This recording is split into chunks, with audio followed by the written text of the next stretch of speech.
When a woman receives a breast cancer diagnosis, what's the first thing she should do? So it's important to form a breast cancer team.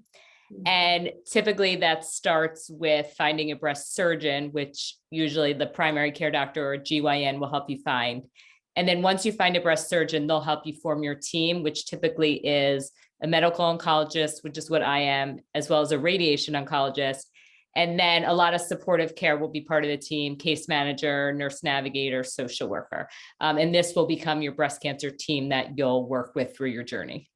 Who usually makes the recommendation though? Isn't it the medical oncologist? Do I have that wrong? So actually, a lot of times when a woman has a biopsy at a radiology center, either the radiologist who does the biopsy and has the breast cancer diagnosis will refer you to a breast surgeon, or your primary care doctor or GYN typically will refer you to a breast surgeon first. Okay, got it. So when she is going to go to all of these visits, how do you prepare for a doctor's visit that's that crucial? Yes. So I usually will tell patients most important is to come up with a list of questions and to write them down, because in the heat of the moment of getting diagnosed and finding out what the plan's going to be, you don't remember anything. So it's good to make a list of questions as well. When you go for your first visit, you'll typically get a binder that has questions that are good to be asked. And I always encourage patients, if possible, to go with someone to a visit, because you really won't grasp everything, just obviously because you're nervous. And so it's always good to have someone else with you, just to have an extra ear to listen to everything. Yeah. Was that allowed during COVID? So in our office as the medical oncologist, we always allowed a visitor. Even during COVID, we always allowed someone else, because we just thought it was too important to have it was very important to have someone else with you. Yeah, I bet. So what all can she expect?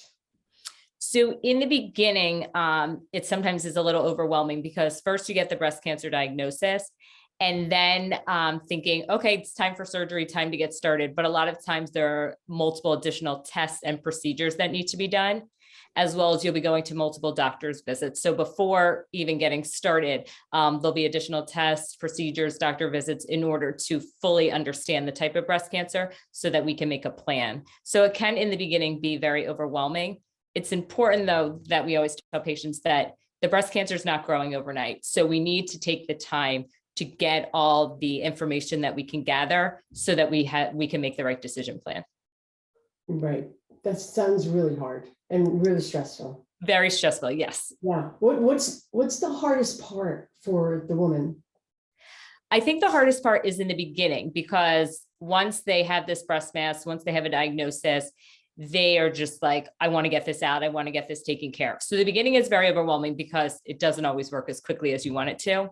Yeah. I also actually think a lot of patients at the end of their treatment have a lot of difficulty, because in the beginning, it's just like, go, go, go, you get your diagnosis, and then 6-9 months of just continuous treatment, doctor visits. And then all of it kind of ends, and you start spacing out your doctor visits, and patients become very emotional, and they're like, what just happened over the last 9 months? I have breast cancer. And so I think for a short period of time after your initial treatment is done, women become very overwhelmed and become very emotional. And then that usually gets better with time, but it's kind of like a aha moment, like, wait, I just had breast cancer and now I have a time to breathe. What just happened?